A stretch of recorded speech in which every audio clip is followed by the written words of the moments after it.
Hello, today we are going to talk about our travel to Guatemala. About Guatemala, it's a country located in Central America, immediately south of Mexico. It has a northern border with Mexico and on its south it has Pacific Ocean. It is the biggest country in Central America with a population of 18 million and 42,000 square miles. They speak Spanish, it's the official language, and they do have some other indigenous languages. Quetzal is their currency, and Guatemala City is the biggest city and the capital of Guatemala. It's the biggest city in whole Central America with a population of 3 million. It's the cultural and commercial hub for the country.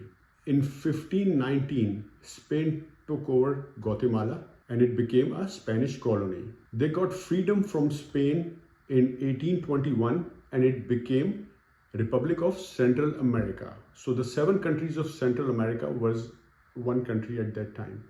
And in 1849, Guatemala became a separate country, Republic of Guatemala. Economy. Guatemala is a very poor country, one of the lowest per capita income in that area. There is no major industry, there is very little manufacturing, there is some textile manufacturing, there is no innovation or creativity, there's a lot of unemployment. The biggest export of Guatemala is its people. At least 50% Guatemalans live outside the country, and more than 90% of them live in the United States of America. And the biggest money coming in the country is from the remittances from the Guatemalans living in the United States. Also, tourism is a big driver of the economy, and most of the tourists come from the United States. So we can say that proximity to the United States is driving their economy or feeding them or saving them. There is some agriculture and they export corn, sugarcane, some palm oil, etc. And there is some textile. Also, there's a lot of gang-related violences, incidences of kidnapping and snatching, things like that is more prevalent than El Salvador. In El Salvador, we felt very safe. In Guatemala, especially outside the city, if you are in the country or forest, then it is not recommended to go there. Now about our trip to Guatemala. In the last video, we talked about our travel to El Salvador. In the end, I mentioned that we started driving to the border of Guatemala. My friend didn't want to go, but I really insisted, and I told him that if he didn't go, then I'll just go by myself. So he agreed, but he was very reluctant. Right before the border, the cops, the police, El Salvador police stopped us for a regular checkup, and it was a check post. And after everything was fine, they told us that we can go. But my friend asked me to ask them, he didn't speak Spanish and I could speak decent Spanish. So he asked me to ask them if it is safe to go to Guatemala. And the cops told me that it could be dangerous because there is forest and jungles, and so we have to be careful. But I didn't tell my friend because he wouldn't have gone then. So I just told them that they are saying to be careful. We passed the immigration of El Salvador, then Guatemala.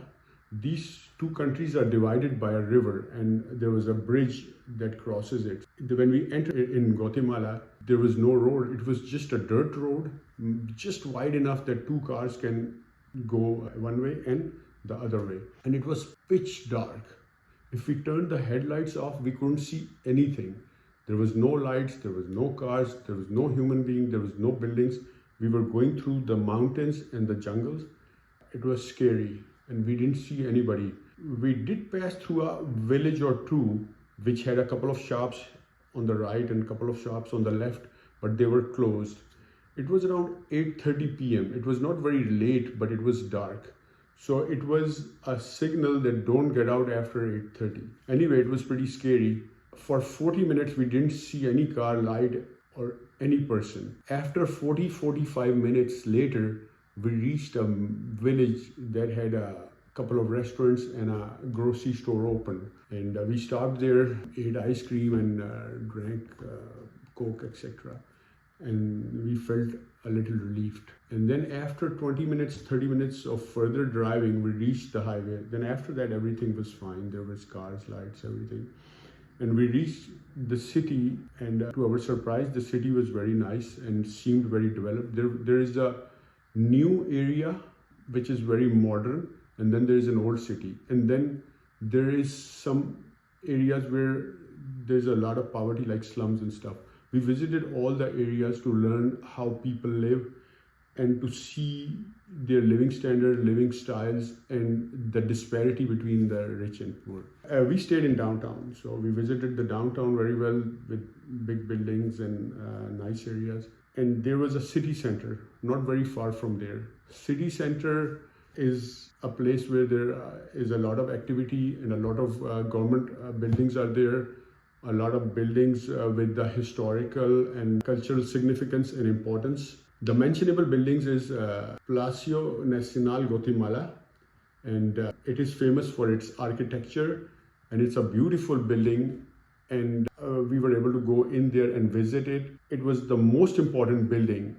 It was built in 1939. The president used to sit in the building. It was his office, and his cabinet used to sit there, their offices. But now it's just a museum with a lot of government offices. We were given a tour, and we were able to see a few monuments and the office of the president. Another building we visited was the National Cathedral of Guatemala. It's a church, a very historical church built in 1778 during the Spanish rule.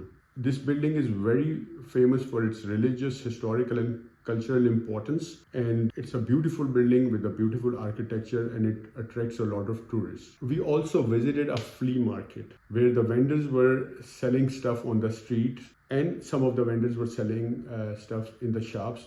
There were fruits, they were selling vegetables, some clothes, and there were restaurants there and shops with novelty items. So it was a very unique and learning experience where when you're passing through the shops, the vendors call you and try to approach you and try to sell their commodities, their products. It was a very good experience. We tried their several restaurants. Their food was excellent, their tamales, and we tried their drinks and their desserts. We tried the coconut juice and mangoes, where the vendors would cut it for you and clean it and serve it to you right there on the street. It was a very good learning experience, very unique and different. Like El Salvador, Guatemala has a very versatile and diverse landscape with mountains, hills, volcanoes, lakes, rivers, waterfalls, and beaches. So we went through some of the hikes in the hills and mountains, and it was a very amazing experience with very scenic beauty, and it was a very good rock climbing and hiking experience. Another place to visit is Lake Atitlan. It's 77 miles from Guatemala City. It's a huge lake with almost 8 miles long and 50 square miles. It has breathtaking views, and it attracts a lot of tourists. Basically, it is a cavity in the earth because of volcanoes. So it's that cavity is holding water around 50 square miles. It has breathtaking views, very scenic place, and it attracts a lot of tourists. And around the lake, there's a lot of shops, restaurants, and villages with a lot of traditional houses, streets, shops. You can see people with their traditional clothes and stuff. After that, we started driving towards San Salvador, and from there, we came back to Austin. Thank you very much.